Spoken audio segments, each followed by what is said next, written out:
Buenos días, buenas tardes y buenas noches. ¿Cómo están, chicos? Nos estamos por acá nuevamente mostrándole una solución de un ejercicio. Ya sabes, si te gusta el contenido, suscríbete a mi canal y dale un like.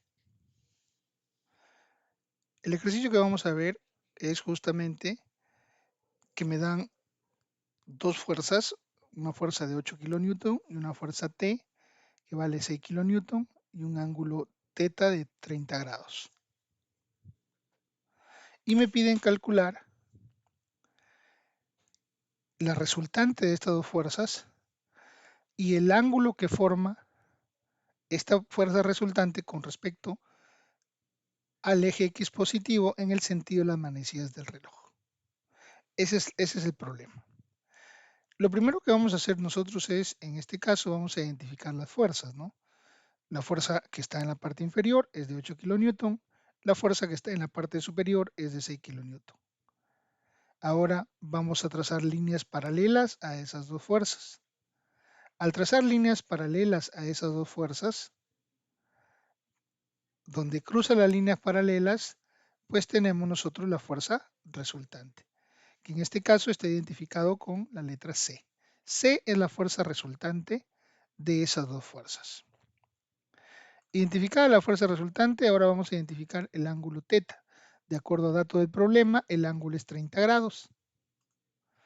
Tenemos un ángulo, si θ vale 30 grados, entonces el ángulo complementario de 30 con respecto al eje X sería 60 grados, ¿correcto?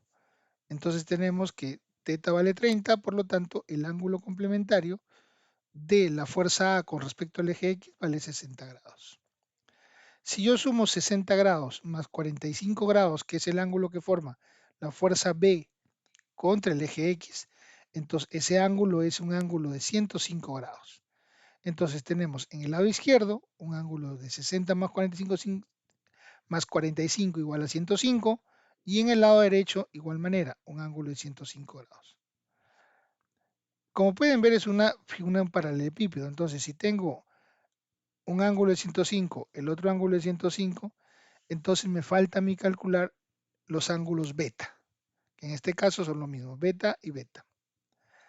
Para yo poder calcular los ángulos beta, entonces voy a recordar una formulación geométrica. Dice que la suma de los ángulos internos, en este caso de un paralelepípedo, es igual a 360 grados.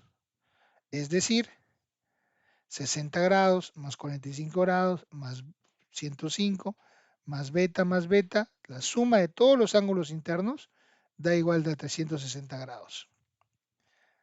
Junto términos comunes, entonces tengo que 210 grados más 2 beta igual a 360. De aquí yo puedo sacar que 2 beta es igual a 360 menos 210, 2 beta es igual a 150 grados y beta es igual a 75 grados. O sea, el ángulo que está en la parte superior e inferior, beta, es 75 grados. Como ya conozco el ángulo beta, entonces voy a aplicar el teorema de cosenos. ¿Qué dice el teorema de cosenos? El teorema de cosenos dice que el C debe ser igual a la raíz cuadrada de a cuadrado más b cuadrado menos 2 veces a por b por el coseno del ángulo C. Entonces, el vector C es el vector resultante, el que está de color negro, es el vector resultante. El ángulo que se opone al vector C es beta. Beta es el ángulo que se opone al vector C. Y tenemos los dos lados del triángulo, que sería un lado la fuerza A, que vale 6 kilonewton, y el otro lado la fuerza B, que vale 8 kilonewton. Dicho eso, entonces identifiquemos. A sería 6 kilonewton, B 8 kilonewton, C no es otra cosa que el ángulo que se opone al vector C, es decir, el ángulo C es igual al ángulo beta y es igual a 75 grados. Si yo aplico los valores, entonces tendríamos nosotros que C no es otra cosa que 8.67 kilonewton. ¿De acuerdo? Muy bien. Ya tengo el valor de la resultante de C. Ahora vamos a encontrar el ángulo phi. El ángulo phi es el ángulo entre la fuerza A y la resultante C. ¿Cuánto es ese ángulo que nos interesa a nosotros entre la fuerza A y la resultante C?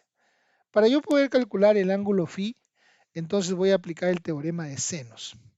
¿Qué dice el teorema de senos? ¿No? Que a cada cateto le corresponde el seno del ángulo. Entonces tendría que al lado C, al cateto C, al vector C, sobre el seno de beta, que le corresponde ese ángulo, es igual al seno del B, es igual a B, perdón, es igual a B, al vector B, sobre el seno de phi. El que se opone al lado B, que en este caso es color rojo, es el ángulo phi.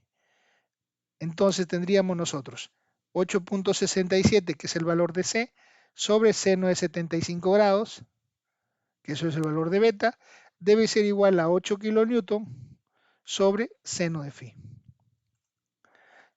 Seno de phi no es otra cosa que, cambiamos, lo pasamos al otro lado, 8 por seno de 75 sobre 8.67. Resolviendo eso, resulta que el seno de phi es igual a 0.89128. Aplico la inversa del seno, entonces tendría que el ángulo sería 63.03. El ángulo phi que parte desde el vector A hasta el vector C vale 63.03 grados. ¿De acuerdo? Quiere decir entonces que el ángulo entre el eje X y el vector C sería 3.03 grados, ¿no? Pero a nosotros nos piden el ángulo del vector C medidos desde el eje X, pero en el sentido de las manecillas del reloj, es decir, en el sentido girando hacia la izquierda. Dicho sea de paso, entonces tendríamos nosotros que si ahora el ángulo resultante del vector C con respecto al eje X, ¿a qué va a ser igual? Pues no es otra cosa que casi toda la vuelta, es decir, 356.97 grados. Es casi toda la vuelta. Usted parte del eje X, va girando hacia la izquierda y llega al vector C. Y sería 356.97 grados.